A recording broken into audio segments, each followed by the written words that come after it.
서기관과 바리새인들이 간음 현장에서 잡혀온 여인을 예수님께 데려왔습니다. 오늘 본문의 내용은 예수님을 정죄하기 위해서 오늘 본문에 여인을 데리고 왔지, 여인을 정죄하기 위해서 여인을 데려온 것이 아니라는 사실입니다.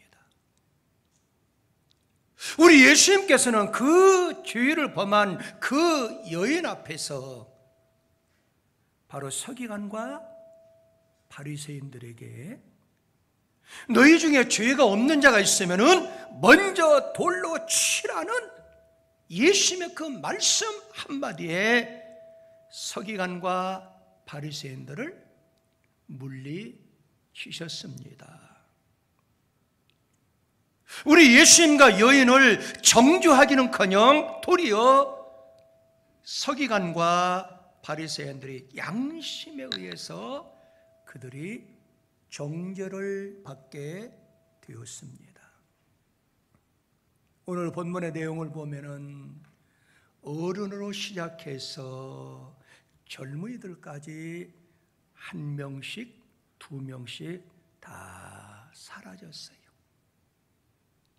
이 말씀, 이 현장을 우리가 생각하면서 여러분과 제가 과연 무엇을 깨달아야 될 것인가? 왜 하나님께서는 오늘 본문의 말씀을 기록해서 오늘 이 시대에 여러분과 저한테 이 말씀을 주시는가? 한번 생각을 해봐야 됩니다. 만일 우리가 우리의 이웃의 죄를 용서하지 못한다고 하면은 어떻게 될 것인가? 분명하고도 확실한 것은 역시 여러분과 저도 우리 주님께로부터 죄 용서함을 받을 수가 없다라는 사실입니다. 그 말씀이 우리 예수님의 기도 속에서 확실하게 밝혀주고 있어요. 여러분 성경 누가복음 11장 4절에 보면은 우리가 우리에게 죄 지은 모든 사람을 용서하오니 그랬어요. 내가 예수님 앞에 용서함을 받을 수 있는 그 이유는 먼저 우리에게 죄 지은 모든 사람을 용서하는 것, 이 전제 조건이라 그 말이에요. 내가 가까이 지냈던 사람들, 나의 지인들, 나의 이웃들을 용서하지 않고는 우리 주님께로부터 우리의 죄를 용서함을 받을 수가 없다라는 사실이에요. 의사 누가만 이걸 기록한 것이 아니라 마태도 마태복음 6장 14절 15절에 보면은 너희가 사람의 잘못을 용서하면 너희 하늘 아버지께서도 너희 잘못을 용서하려니와. 그렇죠? 너희가 사람의 잘못을 용서하지 아니하면 너희 아버지께서 너희 잘못을 용서하지 아니하리라 그랬어. 이 말씀은 내가 먼저, 우리가 먼저 우리의 주변에 있는 이웃과 지인들을 용서할 때만이 하나님도 우리의 죄를 용서해 주신다는 거예요. 믿으시면 아멘? 그래서 바울 사도는 에베소 교회 성도들을 향해서 에베소 4장 32절에서 보면은 서로 함께 읽으시자. 친절하게 하며 불쌍히 여기며 서로 용서하기를 하나님이 그리스도 안에서 너희를 용서함 같이 하라 그랬어요. 하나님이 용서함 같이 너희도 지인들을, 이웃들을 용서하라 그 말이에요. 방금 우리 안수 입사님이 기도한 대로 이 8월은 영성훈련의 달이지요. 그래서 지난주까지 과연 영성이라는 것이 무엇인가? 말씀을 증거해서 아마 여러분들이 잘 아실 거예요. 그럼 영성이 회복이 되고 영성대로 살아가는 사람들은 좀 더 성숙하기 위해서 오늘 본문의 말씀처럼 내가 먼저 포용하고 내가 먼저 용서할 수 있어야 된다 그 말이에요. 용서를 안 하면은 왜 내 죄가 용서받지 못할까요? 여러분과 제가 한번 좀 깊이 묵상하고 생각을 해봐야 돼요. 용서 못하는 내 자신은 큰 죄가 뭘까요? 원죄라 그 말이에요. 원죄에서 용서함 받았다는 그 사실을 깨닫지 못하고 믿지 못하고 가볍게 생각하기 때문에 그러는 거예요.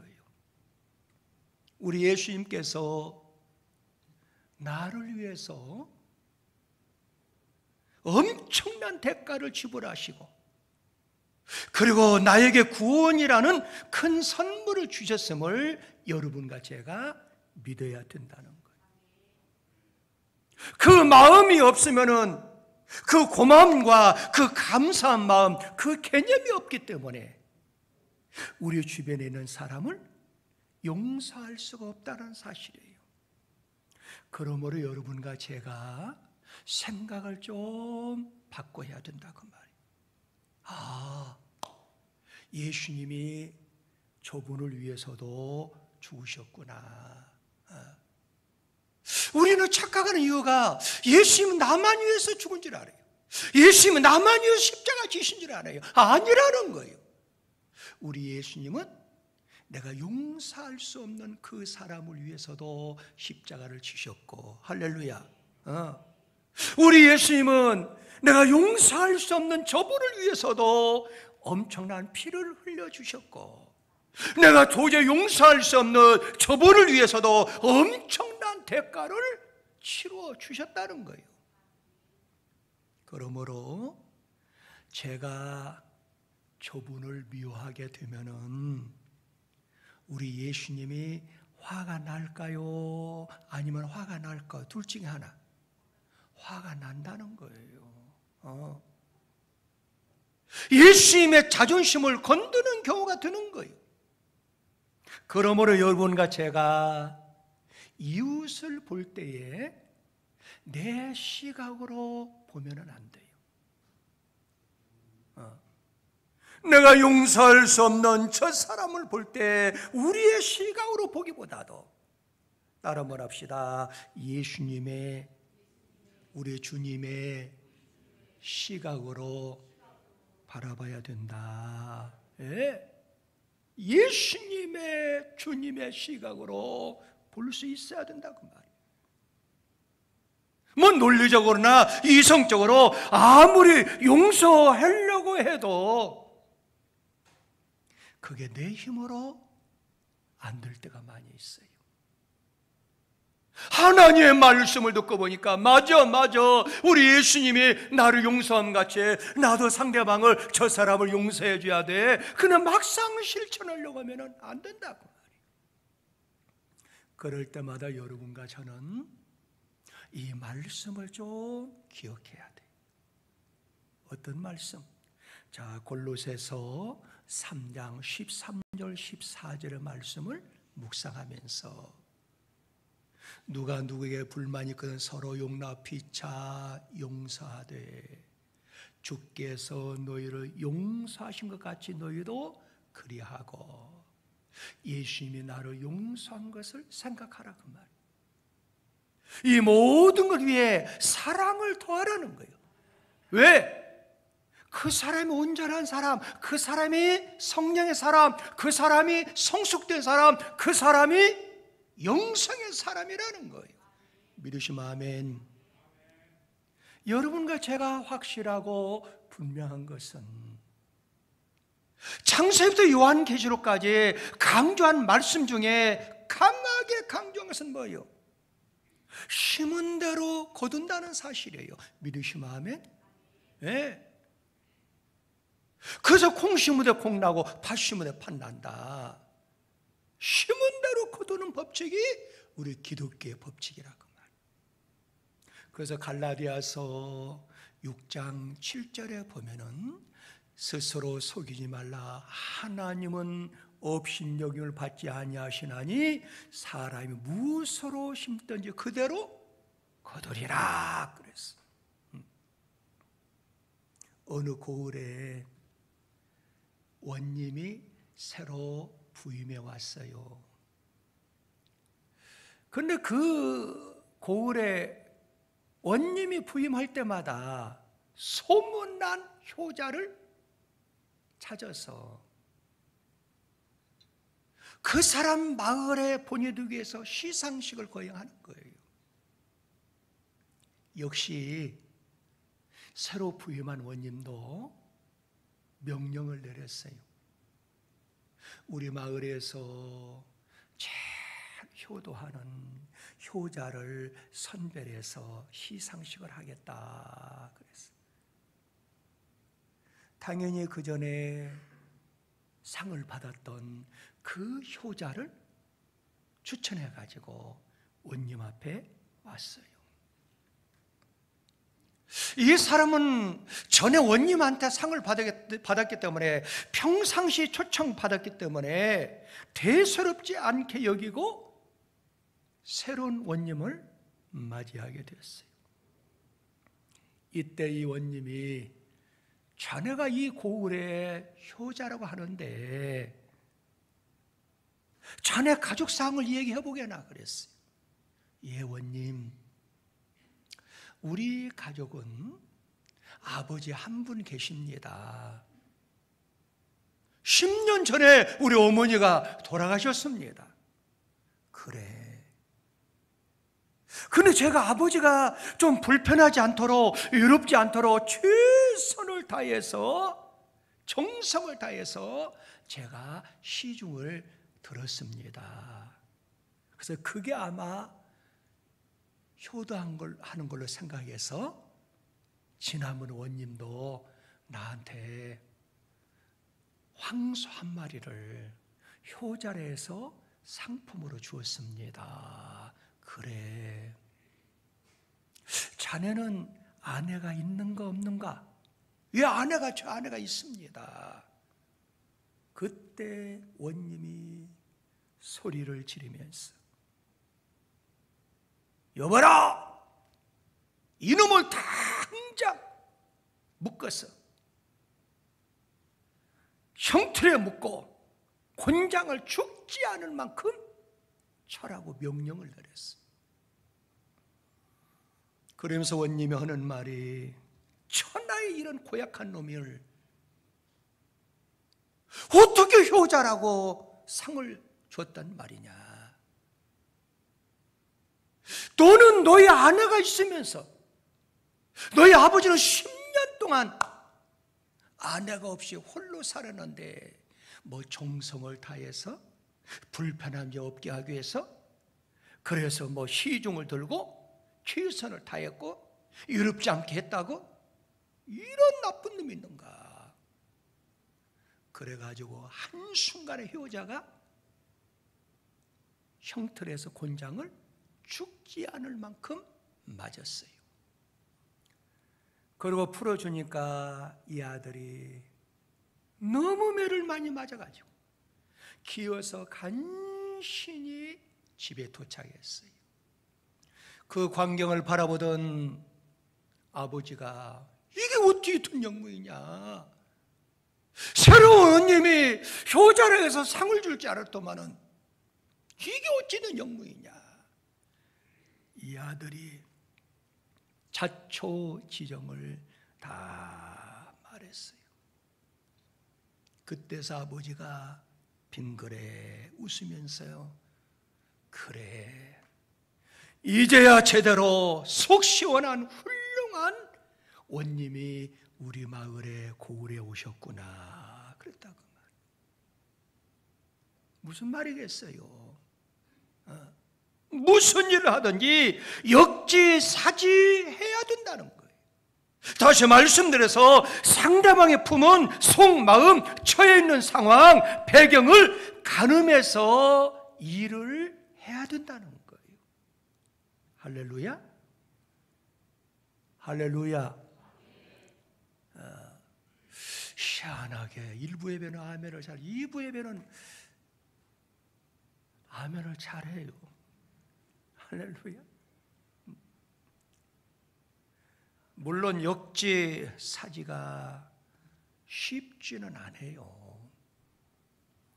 그럼에도 불구하고 역지사지는 공감과 소통을 이룰 수가 있다라는 거예요. 여러분, 내가 육자를 놓고 내 입장에서는 육자지만은 다시 얘기합니다. 여러분들이 봤을 때는 구자로 보인다는 거예요. 그러니까 역지사지는 처해 있는 상황과 처해 있는 현실을, 처해 있는 배경을 가늠해서 좀 일을 하라는 거예요. 그런데 역지사지는 이성적인 생각으로 판단하는 것이지만은 더 좀 성숙하려고 하면은 상대방의 감정으로 판단하는 것도 중요하다는 거예요. 이것을 우리는 뭐라 그래요? 역지감지라고 얘기를 하는 거예요.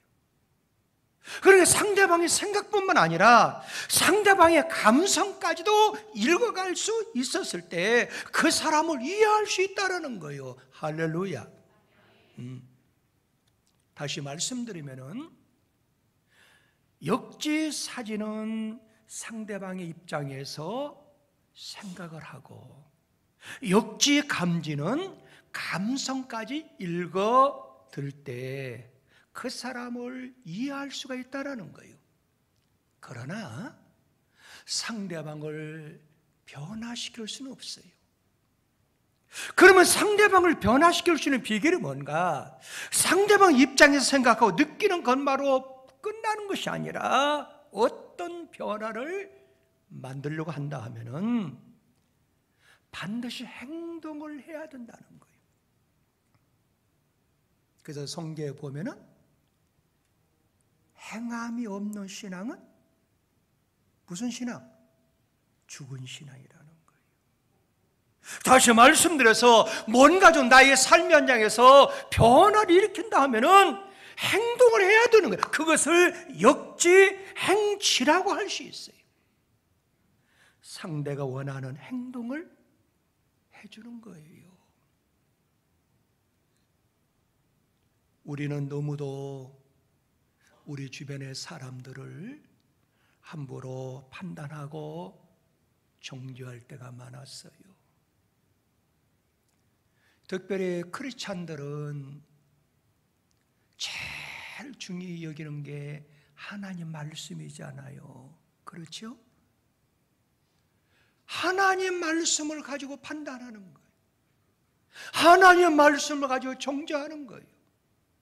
맞아요. 하나님 말씀이 심판의 자가 돼요.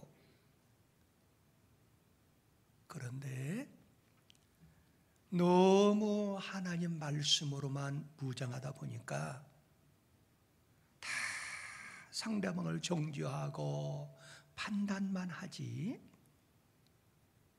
사랑을 못하고 있어요. 모세가 시내산에서 하나님의 말씀을 받았어요. 그러나 모세는 시내산에 영원히 멈춘 게 아니에요.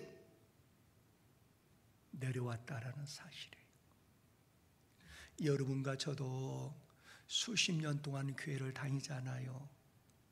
저도 3대째 모태신앙이라고 자부심을 가져요. 그러다 보니까 말씀이 삶의 지표가 되어야 되고, 말씀이 교과서가 되어야 되고, 말씀이 표준이 돼요. 맞는 말씀이에요. 기초가 돼야 돼요. 그러나 이제 말씀으로 무장했으면은 좀 더 그 말씀이 토대로, 기준으로 삼아서 다른 세계를 좀 볼 수 있어야 돼요. 무슨 말일까요? 시내 산만 멈춰있지 말라 그 말이에요. 다른 산 갈보리 산도 우리 앞에 있어요. 갈보리 산은 헌신의 산이요 사랑의 산이라 그 말이요 희생의 산이라 그 말이에요. 오늘날에 왜 우리 기독교가 멈추냐 그 말이에요. 남을 판단하고 남을 정죄하는 일은 많은데 사랑의 산, 희생의 산, 갈보리 산에 올라가는 사람 많지 않은 것 같아요. 원하고 소원하는 것은, 남을 판단하고 정죄하는 것은 하나님의 주권이에요. 그 일은 하나님 앞에 맡기고, 여러분과 제가 말씀으로 무장했으면 이제는 신의 산에서 내려와서 예수님이 올라갔던 사랑의 산, 희생의 산, 갈보리 산도 좀 올라가야 된다고 말이에요. 할렐루야. 그래서 베드로전서 1장 22절에 보면은 너희가 진리를 순종함으로 너희 영혼을 깨끗하게 하여 거짓이 없이 형제를 함께 시작 사랑하게 이르렀으니 마음으로 뜨겁게 서로 사랑하라. 네. 우리 기독교는 말씀의 종교죠. 그렇죠? 하나님 말씀 우주 만물을 창조하셨고, 그런데 우리 기독교의 대명사는 뭐예요? 말씀보다도 사랑의 종교잖아요. 할렐루야. 그러니까 말씀은 무장했다 해가지고 너무 판단하고 너무 종지만 하지 말고, 우리 함께 갈보리 산에도 올라가서 예수님의 그 사랑을 가지고 남을 정죄하지 말라는 거예요. 오늘 본문에서도 가늠한 여인, 우리 예수님은 정죄하지 아니했어요. 한번 읽어볼까요? 요한복음 8장 11절에 보면은 시작 대답하되 주여 없나 예수께 이르시되 나도 너를 정죄했다? 정죄하지 아니했다는 거예요. 여인을 정죄할 자기가 없는 피조물 사람들은 모두 다 떠났어요. 오직 한 분 정죄할 자격이 있는 예수님만이 여인과 함께 있었어요. 우리의 생명의 주가 되시는 예수님께서 자격이나 권리를 오늘 본문에서 논하지 아니했어요. 단지 우리 예수님은 죄 많은 이 여인을 용서했다는 사실이에요. 이 말씀은 우리 예수님께서 이 땅에 오신 목적을 확실하게 밝히는 거예요. 우리 예수님이 왜 이 땅에 오셨을까요? 의인을 부르러 오셨어요? 아니라는 거예요. 초림 예수는 죄인을 위해서 이 땅에 오셨다는 거예요. 그래서 누가복음 5장 32절에 보면 의사 누가는 한번 읽어볼까? 이렇게 기록하고 시작 내가 의인을 부르는 것이 아니요 죄인을 불러 회개시키러 왔노라 그랬어요. 그러나 내 자신이 죄인임을 아는 자는 주님의 책망의 대상이 될 수가 없어요. 어디서든지 주님은 스스로 죄인임을 고백하는 자들을 용서해 주시고 그들을 죄인으로 여기지 아니하시고 오히려 죄인 그 사람을 의인으로 여기시는 우리 주님이라는 사실이에요. 누구를 막론하고 누구든지 예수 우리 주를 죽은 자 가운데서 살리신 이를 믿는 사람은 따름을 합시다. 의인입니다. 의인인 거예요. 무슨 죄를 범했다 하더라도 그 죄를 회개하는 거요 고백했을 때 우리 주님은 그 죄를 용서해 주시고 그뿐만 아니라 의인으로 삼아 주신다는 거예요. 믿으시면 아멘. 그래서 로마서 4장 23절 24절에 보면은 그에게 의로 여겼다 기록된 것은 아브라함 위한 것이 아니다. 누굴? 우리를 위해서다. 의로 여기심을 받을 우리도 유함이 곧 예수 우리 주를 죽은 자 가운데 살리신 이를 믿는 사람들이 의인이라는 거예요. 죄를 많이 안 져서 의인이 아니라 무슨 죄를 범했다 하더라도 우리 예수님 앞에 죄를 고백하고 용서함 받으면은, 그리고 예수를 믿는다고 하면은 그 사람이 의인이라는 거예요. 믿으시면 아멘. 여러분들, 배는 바다잖아요. 기차는 철로입니다. 그렇죠? 비행기는 하늘에서만 운행할 수 있도록 만들어졌어요. 마찬가지로 예수를 나의 구세주로 믿어 의인된 성도는 오직 뭘로 살아야 돼요? 예수를 믿는 믿음으로 살아가는 거예요. 할렐루야. 여러분, 종교개혁자 뉴턴은 원래가 신부였잖아요. 믿으시면 아멘? 네. 그래, 교황청의 그 비리를 보고 이게 하나님의 섭리는 아닌데, 여러분, 많은 사람들이 교회를 다닐 때 행위 구원으로 착각할 때가 많아요. 우리 기독교는 행위 구원이 아니에요. 그리고 내가 죄를 범했으면은 100계단에다가 병을 깨트려 가지고 유리 조각을 다 뿌려 놓는 거야. 거기를 온 몸을 벗고 거기서 기어서 올라가야 돼. 그럼 막 이런 데 상처 나고 배가 막 유리가 배기고 그러죠? 그러면 고난을 받았기 때문에 이 죄 사함을 받았다는 거예요. 행위란 행위. 그런데 우리 기독교는 그게 아니에요. 루터가 교황청에 이러한 잘못된 교리를 전파했을 때 이게 아닌데, 그러다가 신부지만은 한순간에 하나님 말씀 한 구절에 뒤집어져 가지고 종교개혁의 선구자가 되었다라는 사실이에요. 그 말씀 어떤 말씀인지 아세요? 로마서 1장 17절 말씀이에요. 복음에는 하나님 의가 나타나서 믿음으로 믿음에 이르게 하나니 기록된 바 시작 오직 의인은 믿음으로 말미암으라 살리라 함과 같으니라 그랬어요. 오직 믿음으로 살아가는 게 의인이라 그 말이에요. 그러면 여러분과 제가 오직 믿음으로 사는 것이 과연 무엇이냐 그 말이에요. 믿음으로 사는 것이 뭘까요?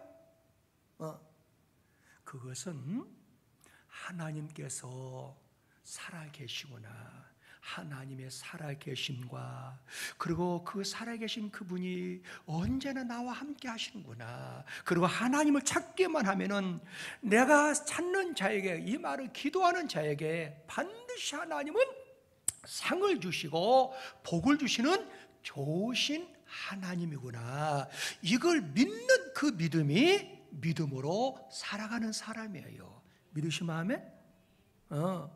그래서 성경 히브리서 11장 6절에 보면은, 자, 믿음이 없이는 하나님을 기쁘시게 하지 못하는 하나님께 나아가는 자는, 그 다음에 중요해, 시작, 반드시 중요하다는 것이죠.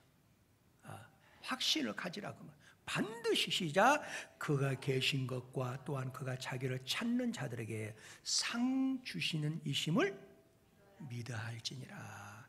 하나님은 반드시 상을 주시는 하나님이라는 거예요. 이걸 믿고 주님을 찾아야 되고, 교회에 나와야 되고, 헌신해야 되고, 충성해야 되고, 할렐루야. 이 믿음이 살아있는 믿음이라고. 오늘 본문에서 중요한 교훈이 있어요.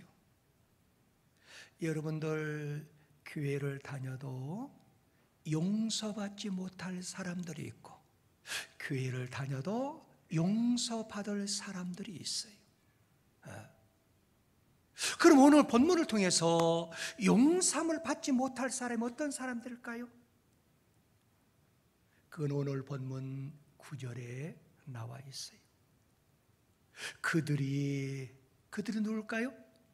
바리새인과 서기관들이 시작 이 말씀을 듣고 양심의 가책을 느껴 어른으로 시작하여 젊으니까 하나씩 나가고 그랬죠. 그리고 이 말씀 바리새인과 서기관들이 예수의 말씀을 들었어요. 양심의 찔림을 받았어요. 그러나 그들은 회개할 줄 몰랐어요. 죄는 양심의 찔림을 받고 과거를 뉘우친다고 해서 용서받는 것이 아니라는 거예요. 죄 용서를 받을 수 있는 비결은 오직 예수 그리스도를 믿고 예수 그리스도 앞에 나와서 회개할 때만 가능한 줄 믿으시기 바랍니다. 그런데 그들은 예수의 곁을 떠나버렸어요. 이 말씀은 결과적으로 그들의 죄 용서 받을 수 있는 기회를 영원히 상실했다는 거예요. 오직 예수와 함께 있었던 여자만이 구원의 대상이 된 거예요. 우리 아까 안수 집사님이 기도한 대로 어떤 환난과 시련이 온다 하더라도 여러분과 저는 예수의 곁을 떠나서는 안 돼요. 왜? 예수만이 우리의 생명의 주가 되시고 예수만이 우리의 구원자가 되기 때문에 그래요. 그럼 오늘 본문 9절에서 그들이 이 말씀을 듣고 양심에 찔려서 다 예수를 떠났지만 한 사람이 거기에 남아있어요. 그 사람이 누굴까요? 죄를 범한 여인이었어요. 그래서 어떤 의미에서 이 여인은 복받은 여인이었어요. 만약 그녀가 예수 앞에 끌려오지 않고 군중들에 의해서 돌에 맞는다고 해보세요.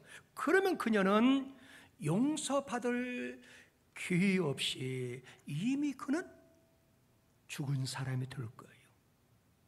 그런데 오늘 본문을 보면 비록 치욕적인 모습일망정 그녀는 예수 앞에 나왔기 때문에 우리 주님께로부터 사유의 은총을 받고 살아남을 수가 있었고 영원한 복, 영원한 생명을 얻는 그 구원의 선물을 받은 줄 믿습니다. 모든 사람들이 말없이 예수 곁을 떠났어요. 그러나 그녀는 예수 곁에 끝까지 남았다는 것이 복이라는 거예요. 그러므로 그녀는 그로 인해서 수많은 군중 가운데 구원받은 유일한 축복의 한 사람이 되었습니다. 그런데 우리 예수님은 오늘 본문에서 그뿐만 아니라 따라 한번 합시다. 죄를 범치 말라. 오늘 본문에 그랬죠? 죄를 더 이상 범치 말라. 이 예수님은 이 여인의 죄를 용인하거나 묵인한 것이 아니라는 거예요. 범죄는 회개하면은 우리 예수님께 용서함을 받긴 받지만은 우리 예수 앞에 용인 받을 수는 없다라는 사실이에요.